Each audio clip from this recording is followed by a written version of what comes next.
સુરત મહાનગરપાલિકાની આગામી ચૂંટણીને લઈને રાજકીય માહોલ ગરમાયો છે। આ વચ્ચે કોંગ્રેસ પાર્ટીએ પોલીસ તંત્ર પર ગંભીર આક્ષેપો કર્યા છે। પાર્ટીના સનિષ્ઠ અને સક્ષમ ઉમેદવારોને પોલીસ દ્વારા ધમકાવવામાં આવી રહ્યા હોવાના આરોપ લાગ્યા છે।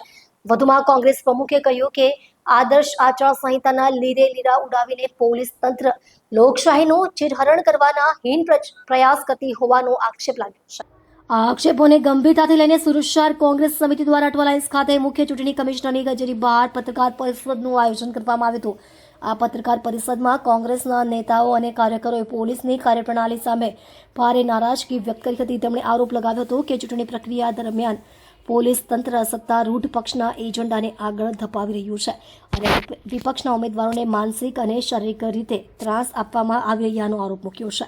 વધુમાં તેમણે જણાવ્યું હતું કે લોકશાહીનો પાયો એ ન્યાયપૂર્ણ અને નિષ્પક્ષ ચૂંટણી પ્રક્રિયા છે, પરંતુ સુરતમાં પોલીસ તંત્ર દ્વારા કરવામાં આવી રહેલા ધાકધમકીના કૃત્યો લોકશાહી મૂલ્યો પર પ્રહાર સમાન છે।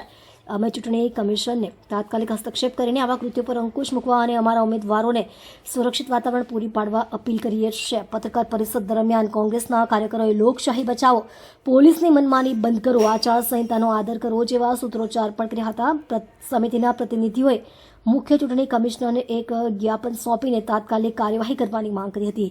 બીજી તરફ પોલીસ તંત્રએ આ આક્ષેપોને સંપૂર્ણપણે નકારી કાઢ્યા છે। પોલીસ કમિશનર કચેરી તરફથી જણાવવામાં આવ્યું કે ચૂંટણી સમયગાળા દરમિયાન કાયદો અને વ્યવસ્થા જાળવવી એ અમારી ફરજ છે।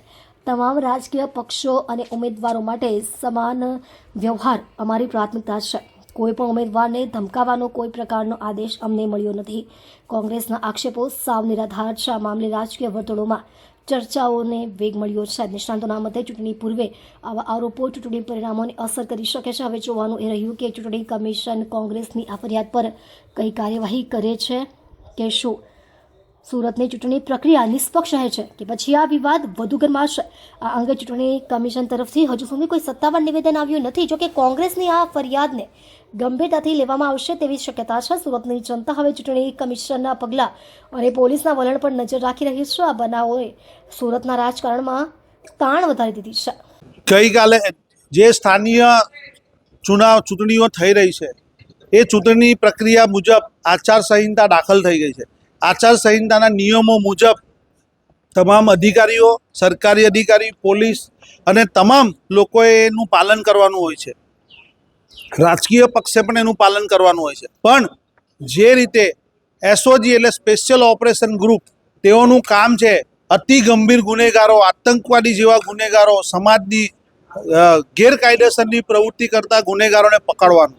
પણ જે રીતે અધિકારીઓ ગઈકાલે લોકોને અહીં સાદા કપડાં પહેરી ભારતીય જનતા પાર્ટીઓના નેતા સાથે હાથમાં હાથ નાખી આવ્યા હતા અને દંડા અને ટોળા અને સાદા કપડામાં અહીં આવ્યા હતા અને લોકો સાથે જે વ્યવહાર કરતા હતા તેઓની આ સીસીટીવી કેમેરાની તપાસણી કરી આ અધિકારીઓની ઉપર કોર્ટ ઓફ કન્ડક્ટનો ગુનો દાખલ કરવામાં આવે અને તેઓ સાદા કપડામાં કેમ આવ્યા હતા, ચૂંટણી પંચના કમિશનર સાહેબે બોલાવ્યા હતા, કોણે બોલાવ્યા હતા અને તેઓનું અહીં શું કામગીરી હતી તે બાબતસરની અમને સુરત શહેર કોંગ્રેસ પક્ષને જાણકારી આપવામાં આવે અને તેઓ જે રીતે ખોટા ફોન કરી અમારા ઉમેદવારોને ધમકાવવામાં આવી રહ્યા છે, અમારા નેતાઓને ધમકાવવામાં આવી છે તેનું કારણ શું છે।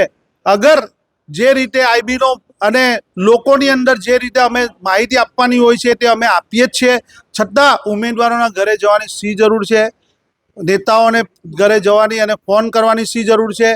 આ માહિતી અગર એમને જોઈતી હોય તો સુરત શહેરની કંટ્રોલ રૂમ 24 કલાક ચાલે છે, તેઓ પાસે લઈ જઈ શકે છે। પછી પણ ખોટા નંબર પરથી ફોન કરી અને ધમકી આપવાનું જે રીતે ષડયંત્ર ચાલી રહ્યું છે તે આ એસઓજીના પીઆઈ સોનારા અને નકુમ દ્વારા કર્યા તેની અમે લેખિત ફરિયાદ આપી રહ્યા છે।